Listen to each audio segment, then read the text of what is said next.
Hello,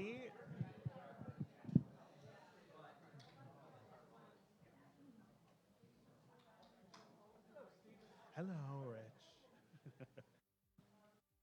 All right. I am Stephen Henderson. I'm a journalist here in Detroit who wears many, many hats around town. I'm the host of Detroit Today on WDET. I'm the founding editor of Bridge Detroit, and importantly, I am the host of American Black Journal at Detroit Public Television. I want to welcome everyone who is not from here to Detroit. It is really great to see you here. You're also here at a great time when the weather is cooperating in Detroit. If you'd come just a month later, it might have been very different. I want to welcome all of you to kick off the Solutions Journalism Collaborative Summit. In a minute, we are going to hear from Solutions Journalism's co-founder, David Bornstein. Also, remember that during this whole exercise, you can participate online at Twitter. You can hashtag collaborative sojo. Did I get that right? See, I did. Hashtag, that's right. Hashtag collaborative sojo. Tomorrow morning at 9 a.m., we're going to hear from Amy Goyer, who is an author, a speaker, and AARP's consultant on family and caregiving. Both her talk and David Bornstein's talk are going to be carried live by PBS Books. This two-day conference, which starts today, is being hosted by the New York and Michigan Solutions Journalism Collaborative, the Southwest Michigan Journalism Collaborative, and Detroit Public Television. It brings together journalists and community members to discuss and learn more about the principles of solutions journalism and how we all make our work matter so much more. And who better to begin this than someone like David Borenstein? He has been a journalist who focuses primarily on social innovation for more than 30 years. He began his career at New York Newsday, then shifted to international reporting for a number of publications. From 2010 to 2021, he co-authored the Fixes column in the New York Times, which examines efforts to solve social and environmental problems. David is the author of How to Change the World, Social Entrepreneurs and the Power of New Ideas, and two other books. It is my pleasure to introduce David Bornstein to you.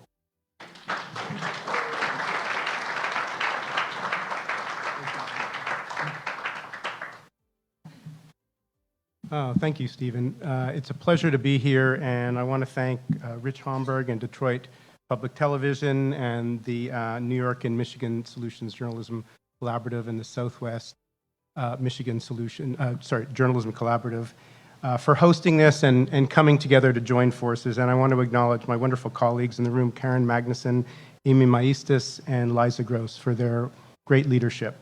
I'm really excited to be here because I think the work that we're discussing and celebrating today is one of the most creative and important innovations in journalism happening pretty much anywhere around the world. And I'm especially excited to be in Detroit, which is the most important city in America. I understand. So, but a city that we really truly need to understand the future, especially of urban America. I also have a personal connection to the issue of caregiving. My mother passed away 11 years ago today, and she had Alzheimer's for many years, and my father cared for her, and it took a real toll on him. And it actually was, I grew up in Montreal, and I used to call my dad late at night. I live in New York around 11 or 11:30 just to check in on him, and he would go to sleep watching the news. And one night I called him, and he said, I said, "Hey, Dad, how are you feeling?" And he said, "Dave, I'm convinced that human beings are worse than animals." And I said, "Are you watching CNN, Dad?" And he was. But I got off the phone and I felt angry that, on top of having all the things that we have to deal with in life, people have to be really, harmed by news that actually continually feeds them images of the world that makes them anxious and believing and sort of losing faith in humanity. So that was really kind of the SJN origin story. And as everyone in the room and many people watching know well, journalism has really been facing a kind of polycrisis, many different crises at once. It's an economic crisis, a kind of existential crisis. Does really good journalism matter? A crisis of trust, having to deal with disinformation, attacks on reporters, and audience disengagement. And at the same time, we're at this moment where it's this sort of all hands on deck time for the country and for the world. We face, daunting challenges around climate change, democracy, economic inequality, racial injustice, mental health, and caregiving, as we'll talk about today, and just really reweaving the very fabric of American society and societies in India and Brazil and so many other places. So the question for journalism really, I think, is, how are we going to meet the moment? People desperately need to be informed and activated by information. If we're going to meet our challenges, we both need to understand what we're facing and also what we can do about it. What are our best available options? And this is an issue that affects, all nations everywhere. Journalists are working harder than ever. They're working faster than ever, and we are not getting very much love for our work, and that's a true thing. At the same time, we have fewer resources to help the public make sense of a world that's more complex, interdependent, and uncertain than ever. At the same time, a growing number of Americans, according to the Reuters Institute, it's now 42%, say that they actively avoid the news. They feel overwhelmed by it. They say that there's too much information coming at them that creates anxiety, outrage, and fear. When I speak to some of my friends who work in television news, one of them said recently that our business model is to monetize outrage and fear, which, and people say the news makes them feel disheartened and powerless. And they don't know, this is what the Reuters Institute reported, that they can trust it. And even, the journalists today that I speak to are finding it hard to, stay really deeply connected to the news on a regular basis. So this big question, how do we do our jobs? How do we cover society? How do we, speak truth to power, hold institutions and public officials accountable without making people feel hopeless and powerful? How do we do that? That seems to me the core challenge. And I think it's in this context of this question that these solutions journalism collaboratives are so vital to understand and to talk about, because you are demonstrating new pathways for journalists and news organizations to be radically helpful to their communities, to be able to report on the world as it is without sugarcoating it, but at the same time feeding agency. So there are three key components to what we're talking about today, and I think that at least my understanding of the way the collaboratives work, and I'm sure that there'll be many other ideas that come up as well.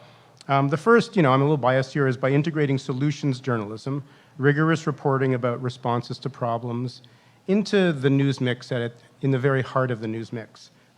Journalists have always known that the public yearns to know what we can do about the problems we report on. And in the past, we've treated solutions journalism as sort of like weekend or holiday fare. There would be a Friday afternoon special or a series at Thanksgiving time as sort of a lead-in to Christmas. But here it's really becoming part of the daily diet, and that's a fundamental difference. And so in doing that, the collaboratives are helping communities to see what their challenges are, and at the same time, what are the emerging ideas, models, and options that are available to help people. This builds awareness and agency at the same time. It's like a good doctor's appointment. A good diagnosis, and we get to talk about treatment options as well. That's important. No one wants a doctor that doesn't talk about treatment options. The other thing is it also reflects the world more accurately. It's basically more of a mirror of the world and less of a kind of cracked mirror of the world. Traditional journalism has always run the danger of presenting the world through a narrative of brokenness. Yes, there is no shortage of problems and corruptions and violence and greed. That's true. But that is only half the story. It might even be less than half the story. There's also ingenuity, compassion, and care, and just ordinary human decency. And these are all around us, but they are left out of our dominant news narratives. And we're living in a country where people don't think that people on the other side of the aisle are very decent. They won't even talk to them. So that part of the story really needs to be told too. And it's really what the collaboratives, these journalism collaboratives are doing. And it matters. It builds hope. It builds respect. It's desperately needed if we are going to heal our fractured society. The second thing that's really key is just in the name, collaboration. As Rich said, collaboration is a hard thing. There are many news collaborations over the years. There's sort of a graveyard of news collaborations over the years. They have not been successful historically. But in the last couple of years, there's really been a lot of success around this.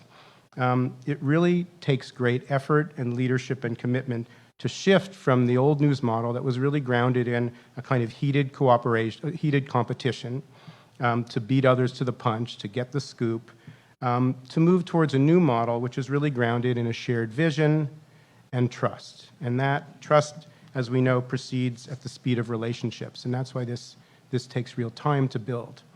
I think of the collaborative ethos as a kind of potluck dinner of journalism, potluck journalism. Different news organizations are bringing their best dishes, distinct voices, talents, audience understanding, different priorities that speak to their audiences. And when you bring that all together like a potluck dinner, it leads to more possibilities, more creative possibilities. You can bring your coverage together and cross-publishing, which means that everyone has access to a more comprehensive community, a more comprehensive picture of our community, more ideas circulate, and the reporters and their audiences have opportunities to learn from one another, and it builds connections, which are absolutely crucial to mend the society and actually to advance well-being. Connections are key. And finally, the third innovation is just really what we're seeing here, this deep and sustained focus on issues of profound importance to communities. Issues that particularly don't receive the kind of attention that they warrant, caregiving and mental health issues in particular. In the United States today, there's over 53 million people who are providing unpaid care to an adult, like my father did. It's a massive need. A recent survey conducted by the New York and Michigan Solutions Journalism Collaborative which was reported last week in the Detroit News, found that caregivers are disproportionately people of color and often poorer than their county's median income. And almost half of them say that caregiving has taken a really big toll on their emotions. So the sustained broad-based reporting by the collaboratives has a particular power to elevate these issues, to set agendas across broad areas, whole regions or areas of states, and in particular to connect those issues to circulate ideas and resources which are helpful so that people can cross-pollinate good ideas from one another. This is not just a way for journalism to have real-world impact and to help people, but it's also a way to build, or in some cases rebuild, trust with audiences. Because in our heart of hearts, although journalists think you should trust me because I get my facts right, it's really in people's heart of hearts, people tend to trust institutions or others if they believe that those institutions have their backs. You know, someone once said to me, I don't care what you know until I know that you care. And I think that really sums up some of the challenges that journalism is facing today. We need to show people that we care. We're not just reporting on, like we're not just a beeping smoke alarm that people want to take the battery out of because it won't stop. We want to show that we care. And there's no better way to show that we care than to focus on the pain points that people experience, millions of people are experiencing, and digging in and providing really good intelligence and ideas and stories that help them to deal with the problems that they're facing. There's no better way to show people you care. And that's why I think at the deepest level, this journalism is so vital today, because I think it's at the core of what's needed to heal the heart of America, so to speak. I'm going to end just with a reflection about our work at the Solutions Journalism Network.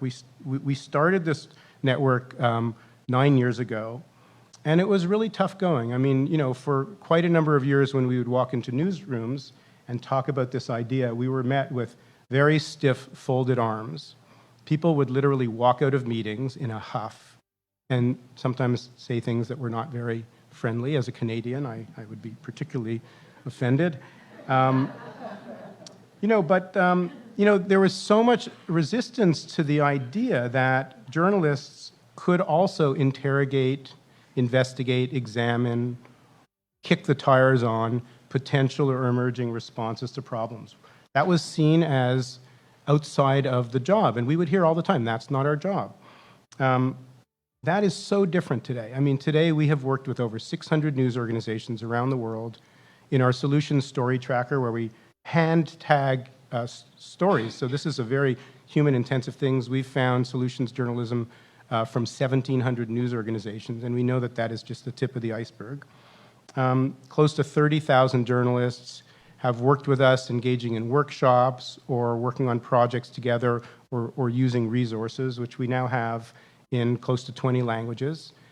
Only 2 of those did we have to pay for. The translations were done by other news organizations in other countries, so this is really demand-driven. And now we now see this approach being integrated into the news across the United States, in red states and blue states, in red counties and purple counties, and also in Africa, Europe, and Latin America.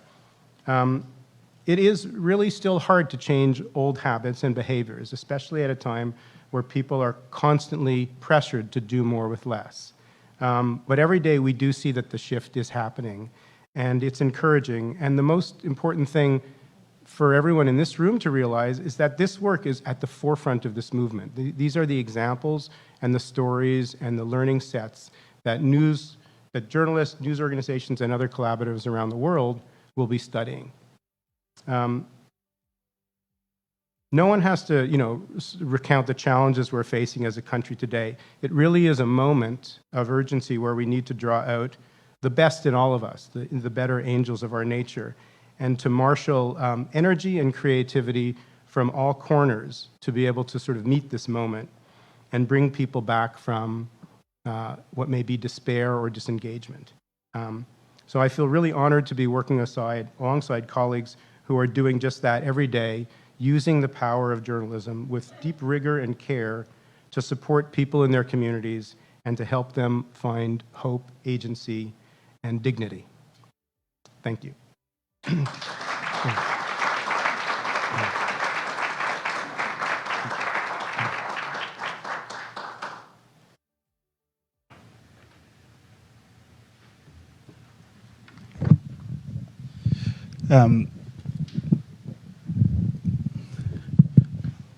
I think these are on. Before we get started, I want to remind everyone there are place cards at your table, index cards, I guess, that you can write questions down on, and in a couple minutes after I interrogate David, you guys can do the same. I want to start here. The connection between solutions journalism and collaboration. I think in a lot of instances nowadays, we kind of speak about that as though it's a foregone conclusion, right? The two go together. But I want to back up a little and talk about why it's important that those two things coexist and how they both draw strength from each other. Yeah, that's a great question.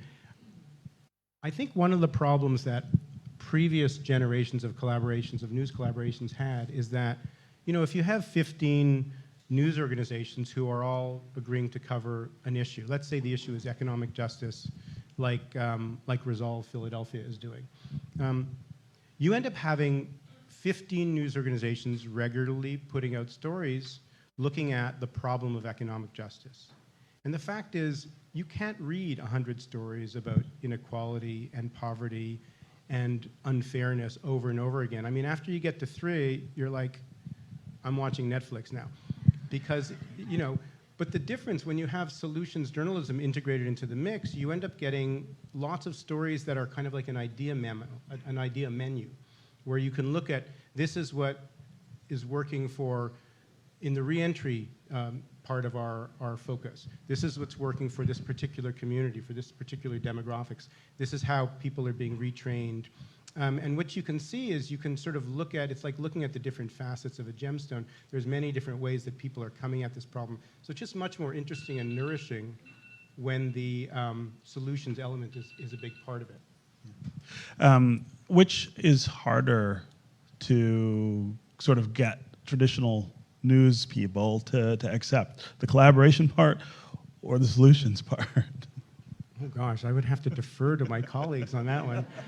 They're in the trenches with the collaboration. I would say collaboration, yeah. I mean, just in terms of the numbers, we now see solutions journalism being adopted, far and wide by organizations we've had no contact with, just because of sort of organic spread. But I think the idea of collaborating, there's so much in journalism that goes down to my story, my byline, our scoop, and that's that was the old business model too, right? So I think that one is a tougher one. Yeah. The other thing that's really interesting about this approach, I think, is the idea of sustained attention over a very long period of time, which is also somewhat antithetical to the news cycle, right? So much of what we do is dictated by what happens every day, and the idea that you would define one issue, one narrative as being important all the time is just not the way we think about things. I mean, there's a hurdle there, I guess, when you're talking with journalists. Yeah, I would totally agree. The idea, it is called the news, right? It's things that are emerging. One of the things that just to try to come at that from an angle, is one of the things that we've seen over the years as we've worked with news organizations who have actually done audience surveys. So when they go to the audience and they say, what would you like from our journalism? Typically, and this is, I mean, most of the time, people say, we want more journalism that helps us understand how to do better or solve our problems, our local problems and challenges. And these are the core issues, and they'll have a list of 5 or 8 issues or something that come up consistently. To which the news organizations often will say, we don't have time to do that. We're doing other things that are more important to us. And it's this really interesting, what do you have to give up, that the audience sometimes experiences as low value coverage in order to do higher value coverage. The fact is, to get a handle on caregiving and mental health issues, which are so complex, you can't do it in 1 story or 5 stories. There's so many dimensions to it, and there are so many different ways people are coming at, different ways people are experiencing the problems, and different ways people are trying to come at them. And so to really come in with a comprehensive view, you do that. The other thing about these stories, especially the solution stories, is that they tend to be more evergreenish. Mm-hmm. You can come back to a story 2 years later and say that is still a model that we could look at. And so the sort of perishability of the story is not nearly as big a factor with solutions journalism. It also occurs to me that you're talking about building two kinds of relationships differently. One is the relationships among journalists themselves. The other is the relationship between journalists and their readers, their audience, their readers or their viewers. Can you draw a more direct connection between solutions journalism and collaborative journalism and that relationship with the people that we are supposed to be surveying? Well, I think it's really the connection comes through, in particular, once you are identifying problems and then identifying resources, like the resource guides that are available for caregivers. Then the question is, who do we need to make sure gets these resources? Who are they relevant to? How do we make sure that they actually are meeting people where they are? Where those things have to come out of conversations. And in some ways, the thing that I think is so, you need pressure to drive a certain outcome. And the pressure to drive really good collaborative solutions journalism is we need to be in relationship with our audience. We can't just be imagining what their problems are or imagining the different responses that are meaningful to them. And so I think in a way that that pressure is not as deeply felt by the traditional, I'm going to cover what the mayor said, breaking news, or I'm going to cover an issue that, a flashpoint issue that emerged. merge, but I think the pressure to be in relationship is deeper in this construct. Yeah. So let's talk specifically about something like caregiving, one of the subjects that this collaborative is really focused on. Talk about the ways in which, when we think about this problem in an abstract way, right? We know that there are lots of people who need care. There are lots of people who are giving care without support. You start there, but then of course, journalism kind of always has its own life and narrative and takes us to many different things that maybe we didn't think about. Can you talk about some of the surprises, I guess, that have come out of the work, the look at caregiving, the things that you have gotten to that maybe we hadn't anticipated from the jump? Well, I would say, and once again, I would love to have this question in the conversation by the journalists who've really done the shop floor level reporting, because I've been reading it from a distance. But there are definitely, one of the things that we see is there are definitely patterns in how problems get solved. And one of the biggest pattern that we see with caregiving is how important and helpful it is to support the caregivers. Mm-hmm. You know, and I saw that in my family's life, and we see this over and over. What are skillful supports for caregivers? So some of them is in ways of handling a particular health issue or a particular mental health issue that's more skillful, because people don't necessarily know to do it. And there's models for really helping caregivers just be quasi-professionals in the way that they're doing the care, that they can actually have skills that typically only professionals have. So really creating a kind of amateur, pro-am kind of conversation there. You know, and I think the other one is just making sure that caregivers understand self-care and understand what really works for them to be able to,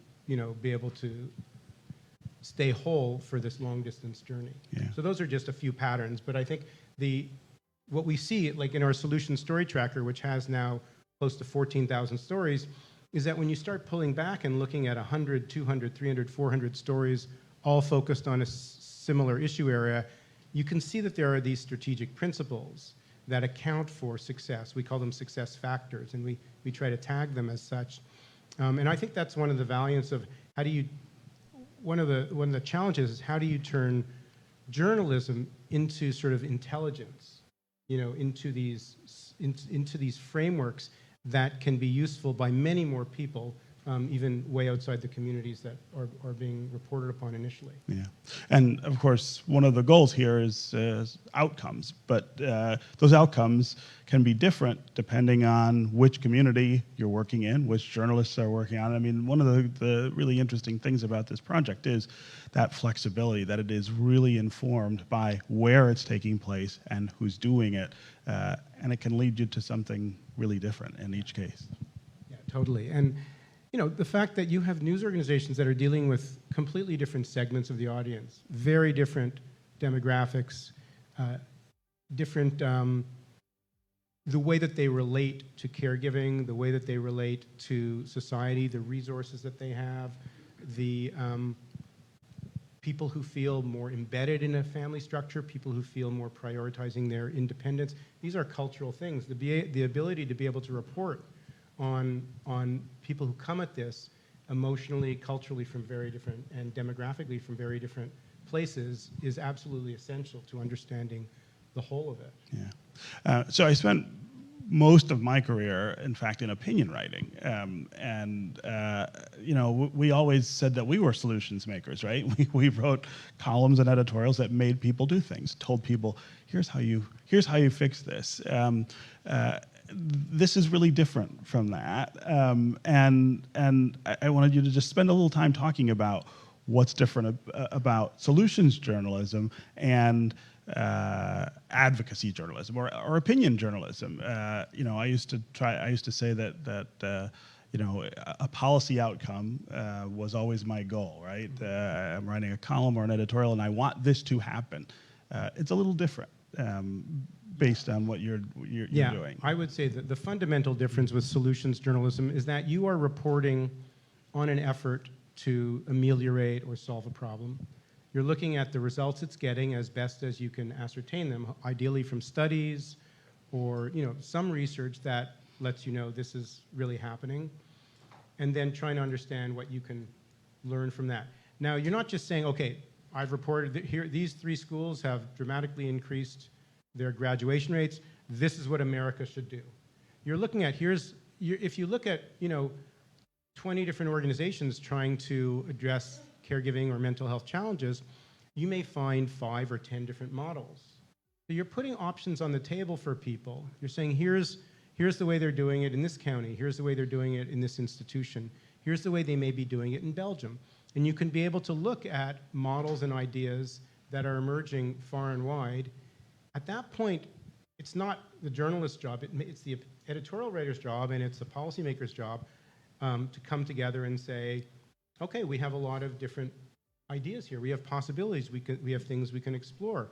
We can come together as a community and try to prioritize, try to figure out which ones make the most sense for us, take a few stabs.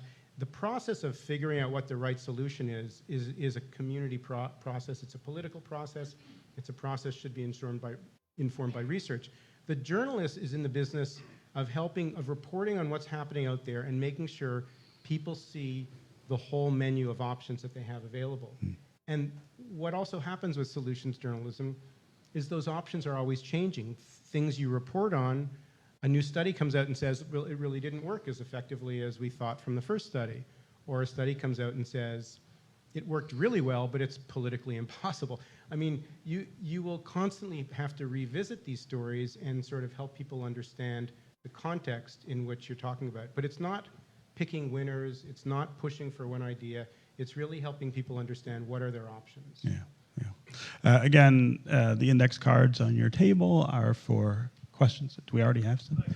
Okay, well, I will take those. Maybe that will reduce more. Yeah. Again, if you have questions, write them down and hand them up. Before we get to these, though, it also occurs to me that the process here now is, and has been since you started this, going to newsrooms and trying to influence their collaboration with other newsrooms or inside the newsroom in a different way. But it seems to me that there's also potential for a new organizing principle here around journalism. In other words, building newsrooms around the idea of collaboration and solutions. And when you started this, that wasn't something that most people were doing, but we are seeing a lot more people think that way now. Yeah, I think it's, once that wall breaks down and people see themselves as part of an ecosystem, I think you're 100% right. That's when the creativity really starts to bloom. Yeah. So first question from the audience. How have you been able to measure impact on viewers, news consumers of the solutions journalism approach? Is it too soon to know? Is trust improving? So there's actually quite a lot of research studies about solutions journalism. We have, in some cases, participated in some studies, but there's a researcher, an academic at I think it's Kaiser Lowe is his name, in Georgia, and he has compiled, I think it's about 100 studies that have now been done that look at the effect of solutions journalism and constructive journalism. And there's all sorts of different ways to look at it. There's audience surveys, there's A/B testing where you try to give people 2 versions of what looks like a very similar story, but one has a higher level of solution reporting into it, so that the difference is that. And then you report on what people say. Do they, it's reports of trust, engagement, sense of efficacy and agency. Those are the most important things that we've found. Probably the most consistent finding we found is that there's an increase in agency when people are connected to solutions, when people have the option to look at solutions level reporting. But the other ways that we look at this is through news organizations themselves. Every news organization has different ways of trying to understand how their stories are being engaged with and whether or not this is advancing trust in the community. Some of our partners have actually linked revenue generation specifically to solutions journalism, where they've been able to raise revenues from local sources, whether it's sponsorship or some cases from community foundations or just asking the public around that. So that's another impact. But it really, the research, the University of Texas at Austin, the Engaging News Project did some research that also looked, this was early on in solutions journalism, at some of these questions as well. Consistently, the findings are that people have a preference for journalism that helps them understand what they can do about a problem, which is sort of kind of obvious. People want to have a sense of control about something that they're worried about. But the trust thing is the thing that I think more research is required on, because that's a deeper question.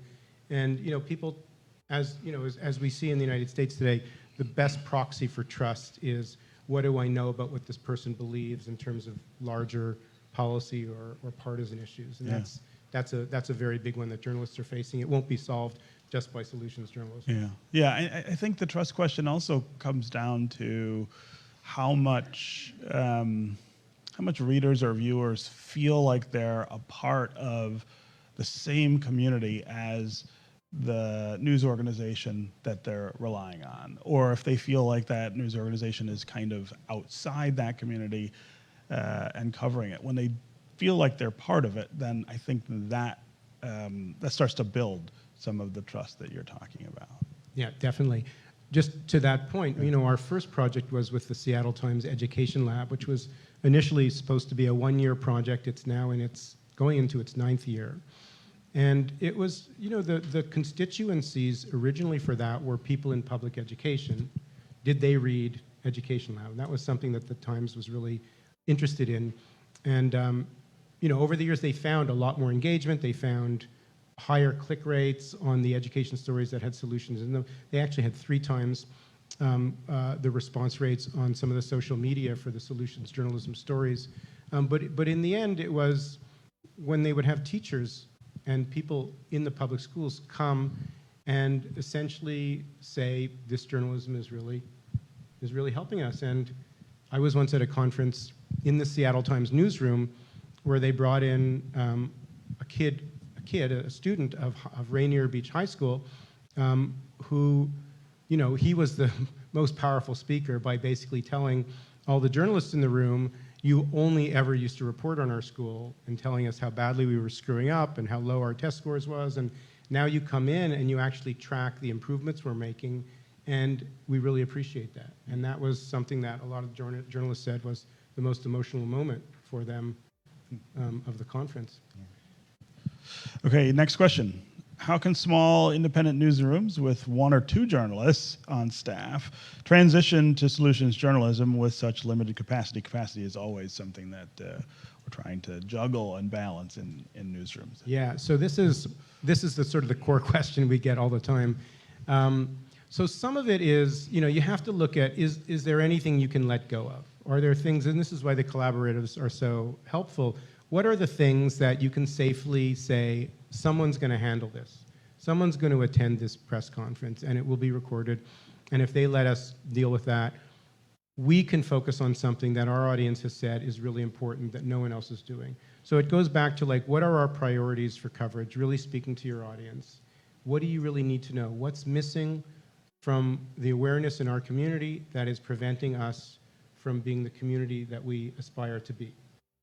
And if you speak to that, you will be meeting people where they are. Mm-hmm. And the question is really looking hard at these old turn the crank kind of behavior patterns about whether you really need to be doing all of those things that you're doing. What can you let go of safely? Because either it's not as valuable as what you would be doing instead, or someone else is handling it and you trust them. Yeah. Well, and that gets to this organizing principle that I was talking about before, that maybe the goal is to reorganize newsrooms or the idea of newsrooms around these kind of principles, rather than we've got to be at every meeting or we've got to be at every press conference. Yes, that's right. And that porousness that you're talking about is, I think there's a lot of opportunity there if people think that way. It's a mental shift that has to happen. Yeah. Next question is, we are in an attention economy. How does solutions journalism get the attention of distracted disengaged news audiences and news outlets? Yeah, so it is true that people are more likely to click on things that make them angry and sort of fill them with outrage than the headline that seems to be a sort of a good news headline. So we're really pretty, clear on the idea that solutions journalism should never be thought of as, quote, good news. What people really love and prioritize is information that helps them to feel more powerful and more in control. Power is really a very attractive thing to people. And also people love solving problems. We all love puzzles, whether it's Wordle or Sudoku or something, or watching, Law and Order or something like that. We love these kind of how-done-it narratives. So you can really tell solutions journalism stories by driving the narrative through curiosity. Like, how did this community actually do better with low resources against this hard challenge? How did this family or this agency manage to provide real help to people when other things weren't effective? So if you begin with the question and you kind of get people with curiosity, you can begin to sort of battle against the outrage draw, because there's an evolutionary gravity to those clicks. So it's, once again, it's moving it away from the good news frame, from the this will make you feel better frame, to this is information that will improve your life frame, and this is stuff that you're really going to think that, like, how did they do that? You're going to be engaged through that how-done-it kind. We call them how-done-its, like that sort of how-done-it narrative. And by the way, the detective story is the most popular narrative form in the world, everywhere. Every country has detective stories. And so, like, it's a narrative form, drive the narrative by curiosity, that I think journalism could use a lot more effectively to get attention. Yeah. By the way, I X'd out on Wordle today. I don't know if anyone else did. It's a really awful word. Hey, don't say that. Don't give it away. Don't give it away. That's my... Has solutions journalism changed circulation declines? It's an interesting question. It's really, really, really hard to connect increases in subscriptions and readership to solutions journalism. And it's not really clear yet that this has sort of made huge changes in people's numbers. The main thing is that there are very few news organizations still that do solutions journalism on a deeply consistent basis. It's still kind of like meditating twice a week kind of thing. Like, it's good for you, but you're really not going to get the benefits. And so I think that the real challenge for really demonstrating the economic potential of solutions journalism is, and we're seeing this more and more, news organizations really have to signpost it. You have to say, look, we're changing, like Southwest Airlines, we're going to talk to you differently. We're changing the product. You've asked for this. We're going to be doing this. We need your support. We need your financial support as well as your engagement. And this is why we're doing it. And really to speak directly to audiences, to bring them back. Because most people, when you speak to them, they don't even realize that they've read something different until it's told to them. And if it's not done on a consistent basis, if it's not signposted properly, it sort of, they absorb it, but they don't really realize that this is something's changing. That's an invitation for them to re-engage with that news organization. Yeah. I also wonder whether circulation or clicks or whatever measure you're using, if you're a news organization, is the right measure for something like this. So if you have 100,000 people clicking on a detective story, for instance, and clicking through it and just going on to something else, is that necessarily more valuable than maybe 20,000 people who are coming back over and over again, really engaging with that news organization and with each other about a subject? I mean, there's a philosophical question there, I guess. Yeah, absolutely. I think you're 100% right. I mean, really understanding how journalism helps, how it works, how it engages people and creates a focal point for a conversation, especially if it creates a focal point for a conversation that moves away from, how did we get here and who's to blame, to, okay, these are our options. How are we going to discuss what they are and how are we going to make sense of them and what are our next steps? So that's, I think, the biggest value, is moving people away from, now, just going back to the clicks, we have seen, like in the ADB, for example, in the A/B testing and in the stuff that the Seattle Times did many years ago, they found that the solution stories in Education Lab did get more clicks and did draw more people to them. But when I spoke to, you speak to the editors and you say, is this helping the bottom line? They were like, solutions journalism does not compare with the Seattle Seahawks. I'm sorry. We're in a completely different ballgame when it comes to what really drives, revenues in this newsroom. Now, having said that, the Seattle Times now has a few dozen, I think it's close to 30 positions in the newsroom that are funded by new projects that grew out of Education Lab. Solutions-oriented series focused on traffic and transportation, on homelessness and other things. So there are opportunities that are suggested from what they've been done with the model. We have time for one more question, is that right? All right. How might a collaborative extend the shelf life of its journalist findings? Asking because online relegates... Sorry, I'm not able to read the handwriting here. That's okay, mine is awful as well. Asking because online text, something to relegate content quickly to obscurity, tends to relegate content quickly to obscurity. Did you get that? So the question is... how might a collaborative extend the shelf life of its extending journalist the shelf life? Well, this gets back to the kind of evergreen nature of the stories. The problems are not going away, but consistently you are finding other places or other parts of your own community that still haven't gotten, a good idea. There actually was research from the Institute of Medicine many years ago that said, even in medicine, it takes 17 years for research from randomized controlled trials to reach 50% of practice. That's how long change takes when you have better ideas and better methods. It's not like people just do them tomorrow.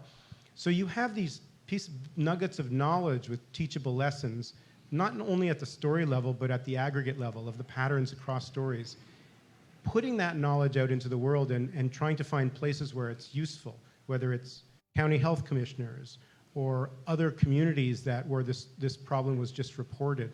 Finding clients who really need this knowledge and trying to sort of broker those linkages, I think, is one way to, and you can do it through newsletters.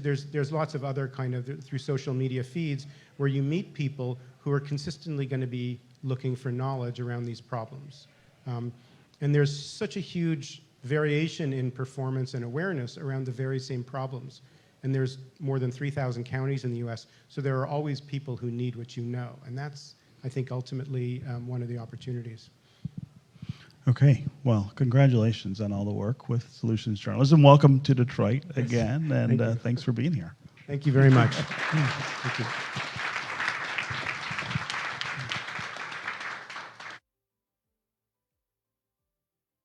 Wow.